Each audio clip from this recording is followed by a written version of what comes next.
Ready to get into Wall Street. We're diving into Reminiscences of a Stock Operator. This book, it's basically an expose on Wall Street, but from this like anonymous market whiz. And we've got insights from a modern day trader, Michael Covel, so we can, compare. Yeah.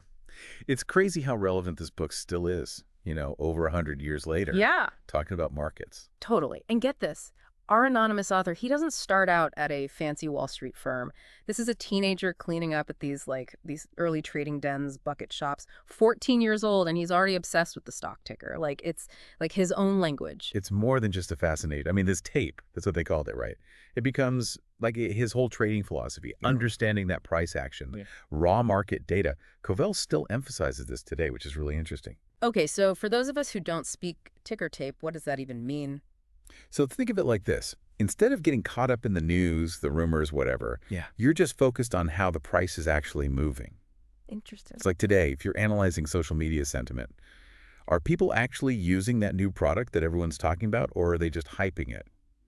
He believed that price told a story, revealed what was really going on with supply and demand.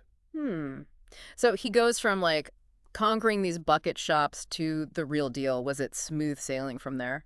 Not exactly. Turns out even with a knack for numbers, he still had to learn some tough lessons about speculation versus gambling. Yeah. He loses big, which I think really highlights that difference between just getting lucky in the short term versus developing something that will actually work over time. Yeah. I bet those are some expensive lessons. Oh, they definitely were. Yeah.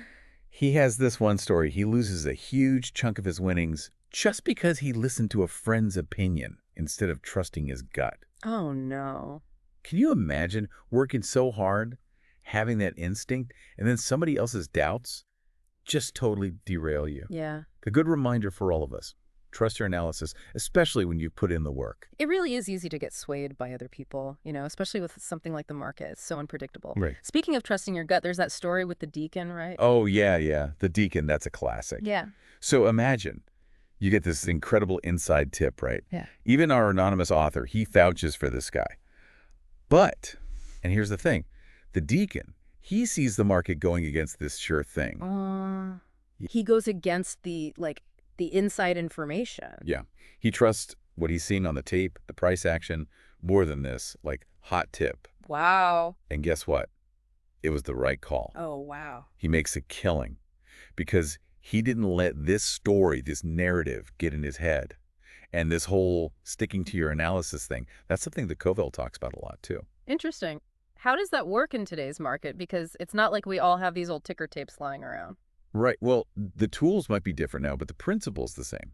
Okay. So, like Covel, he calls himself a trend follower. He looks for trends in the price data, and that's how he finds, his opportunities. Like it's reading the sentiment, understanding what's actually happening. So it's less about like predicting the future and more about understanding the present.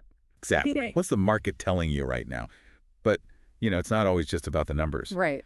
Our anonymous author, he also learned about the very human part of the market, the emotions. Oh, right. Remember that book salesman story? Oh, yeah. Where he gets talked into buying those crazy expensive books, right? That's the one.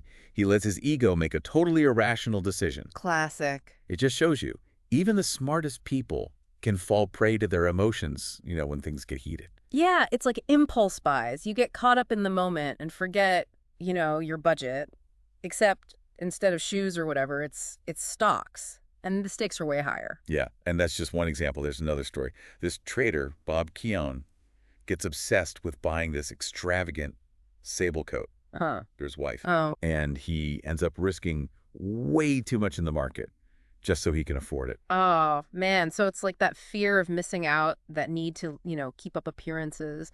That's what leads to these bad decisions. Exactly. He calls them hope sprees. Yeah. Just chasing those quick profits, ignoring their own judgment. And, well, the rest. So easy to get caught up in the hype, especially today. Right. So much information. It's like you need a filter. And speaking of filtering information, our anonymous author, he had some thoughts on market manipulation. He did. Yeah. And it's interesting. It wasn't always a bad thing, the way he saw it. Oh. Like it's part of the game. It can be used for good or bad. He actually, he even details some of his own, maneuvers. He admitted to manipulating the market. Yeah. but he's also, like, breaking it down, how it works. There's a story. He does this whole thing with Imperial Steel, creates its demand, and then dumps his shares. Wow. It's like a master class, market mechanics. So it's more about understanding the game, even if, even if you don't want to cheat. Yeah. It's like he's saying, look, this is happening. Okay, you want to win, you got to know the rules, Yeah. even the ones that aren't written down. Yeah. And then he's got this other one, this consolidated stove deal. He uses like market rumors to his advantage.